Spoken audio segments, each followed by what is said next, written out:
کہ ایک بادشاہ تھا، اس کو اپنے رعایا کے اوپر بڑا ناز، سب سے کہتا کیا میری رعایا مجھ سے محبت کرتی ہے، کیا میری رعایا نیک ہے، اچھی ہے، مسجدیں بھری ہوتی تھی نماز کے وقت، رمضان میں روزے بھی ہوتے تھے، ساری رعایا بظاہر بڑی زبردست. تو وہ بڑے فخر سے دوسرے بادشاہوں کو جب ملتا تو یہ کہتا کہ بھئی میری رعایا ایک ویسی رعایا ہے. اچھا، اس ملک میں کبھی کوئی انقلاب نہیں آیا تو بادشاہ سمجھتا تھا کہ رعایا خوش ہے، اس لیے انقلاب بھی نہیں آتا. اب ایک بزرگ آئے اس شہر میں، بادشاہ سلامت کو پتہ چلا کوئی بزرگ تشریف لائے، فوراً دعوت دی، اپنے محل میں بلایا، کھانے پہ بٹھایا، بڑا مہمان نوازی کی، بڑا ادب اور احترام کرتے تھے بزرگوں کا، اللہ کا کوئی ولی تھا. تو بادشاہ نے اس نے بادشاہ سے چند سوال کیے، سوال جواب دیے. بادشاہ نے بہت خوشحال ہے میرا ملک، ہر چیز اپنی جگہ پر ہے، لوگ بہت اچھے، میری رعایا بہت اچھی ہے. اب یہ جو اللہ کا بزرگ تھا نا درویش، اس کو کھٹکا لگا، اس نے کہا اتنی اچھی نہیں ہو سکتی. اس نے کہا بادشاہ سلامت ایک کام پر ایک امتحان کرتے ہیں آپ کی رعایا کا، آپ اس کی بڑی تعریف کرتے ہو، اتنی تعریف ہونی نہیں چاہیے، ایک امتحان کرتے ہیں. کیا امتحان کرتے ہیں؟ اس نے کہا پہلے تو ایک بہت بڑا حوض بناؤ اپنے محل کے باہر. انہوں نے چند دن تک حوض بن گیا بڑا سا. اب کہا کہ پورے شہر میں اپنے سپاہی بھیجو ڈھول کے ساتھ ٹک ٹک، منادی کراؤ کہ کل بادشاہ سلامت حوض پہ تشریف لائیں گے تو آج رات سے لے کر صبح تک ہر آدمی اپنے گھر سے ایک دودھ کا گلاس بھر کے حوض میں ڈالے. ہم چاہتے ہیں کہ بادشاہ سلامت کا یہ حوض پانی کی جگہ دودھ سے بھرا ہو. پورے شہر میں منادی ہوگی. اب لوگ اپنے اپنے گھروں سے نکلے، رات ہو گئی تھی، رات کو نکلے جا رہے اپنے گھر، رات کو انہوں نے ڈالا ڈالا ڈالا ڈالا، ہر کوئی آتا رہا جاتا رہا. صبح بادشاہ سلامت اٹھے، درویش کے پاس گئے. درویش نے کہا چلے بادشاہ سلامت دیکھتے ہیں آپ کا دودھ والا حوض. جب بادشاہ سلامت وہاں پہنچے تو وہ دودھ کی جگہ پانی. وہ بادشاہ کو تو لگا جھٹکا. بادشاہ نے کہا یہ کیا ہوا؟ اچھا، وہ درویش مسکرا، اسے پتا تھا کہ کیا مسئلہ ہے. بادشاہ سلامت کہتا ہے پانی کیسے، دودھ آنا چاہیے تھا. درویش کی طرف دیکھا. درویش نے کہا ایک کام کرو، اپنے سپاہی سے کہو کہ بازار میں سے کچھ لوگوں کو پکڑ کے لے آئے، ان سے پوچھے. کچھ لوگوں کو سپاہی پکڑ کے لے گیا بادشاہ سلامت کے سامنے، اور بادشاہ نے کہا سچ سچ بتاؤ ورنہ گردن اتار دوں گا. اب ہر کوئی ہاتھ جوڑ کے کہتا ہے بادشاہ سلامت مجھے پتا تھا دوسرا دودھ لے کے آئے گا. میں نے کہا میں پانی ڈال دوں، کس کو پتا چلے گا کہ میں نے پانی ڈالا کہ دودھ ڈالا.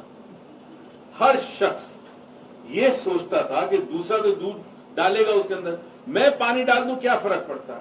یہ حال اس ملک کا بھی ہے کہ وہ ٹھیک کر لے گا، وہ ٹھیک کر لے گا، یہ میں اپنا کام کروں جو کرتا ہوں، کسی کو کیا پتا چلے گا. میں نے کچرا پھینکنا ہے گھر کے باہر، کون دیکھے گا. آج پورا شہر کراچی گندگی کا ڈھیر بن چکا ہے، کیونکہ ہر شخص اپنے گھر کے سامنے کچرا ڈالتا تھا، کسی اور کے گھر کے سامنے، یا کوئی خالی پلاٹ پہ. حد ہوگی خالی پلاٹوں پہ کچرا. وجہ کیا تھی؟ پوری کی پوری قوم انوتھینٹک ہے. تو میں اور آپ سب ذمہ دار ہیں. ہم نے دیکھا نہ بولا تو بھی ذمہ دار ہے، کیا تو بھی ذمہ دار. تو کم سے کم اس ذمہ داری کو سمجھنا ہوگا، اپنے آپ کو ٹھیک کرنا ہوگا. جب تک اپنے آپ کو ٹھیک نہ کرو گے ملک ٹھیک نہیں ہوگا. آپ ہی ایکسپیکٹ کریں کہ حکمران ٹھیک کریں گے، نہیں کرے گا. اس کے بھی تو اپنے کام ہے، ان کے بھی تو کام ہے. وہ حکومت میں آتے ہیں تو انہوں نے بھی تو کچھ کرنا ہے، وہ کریں گے کچھ اور. اپنی خود غرضی سے کچھ دیر کے لیے باہر آئیں. خود غرضی ہو ٹھیک ہے اس حد تک کہ جی آپ کی جان آپ کی ہے، آپ کی حفاظت آپ کی ہے، آپ کو خوراک چاہیے، آرام چاہیے، آپ کو نیند چاہیے، آپ کو کوئی سر پہ چھت چاہیے، وہ تمام چیزوں کے لیے جستجو کرے جو آپ کا حق ہے. مگر خود غرضی کچھ دیر کے لیے نکلے کہ کم سے کم اپنے ہاتھ سے اپنے ملک کو تباہ نہ کرے. اپنے بچوں کی تربیت ایسی ہو کہ وہ قانون کے پابند اور قانون کا لحاظ اور ادب کرے، چاہے قانون کسی نام کا ہو یا نہ ہو، یا قانون والے کچھ کرے نہ کرے. مگر ہر آدمی سوچے گا نا کہ میں کیوں کروں، تو پھر وہ کوئی نہیں کرے. یہ چیز بڑی امپورٹنٹ. ٹھیک ہے جی، آپ سے اگلی جمعرات انشاءاللہ ملاقات ہوگی. اس امید کے ساتھ کہ اللہ تعالیٰ آپ کو زندگی میں بے تحاشا خوشیاں دے، توفیق دے کے خوشیاں دوسروں میں بانٹیں. پاکستان پائندہ. Thank you.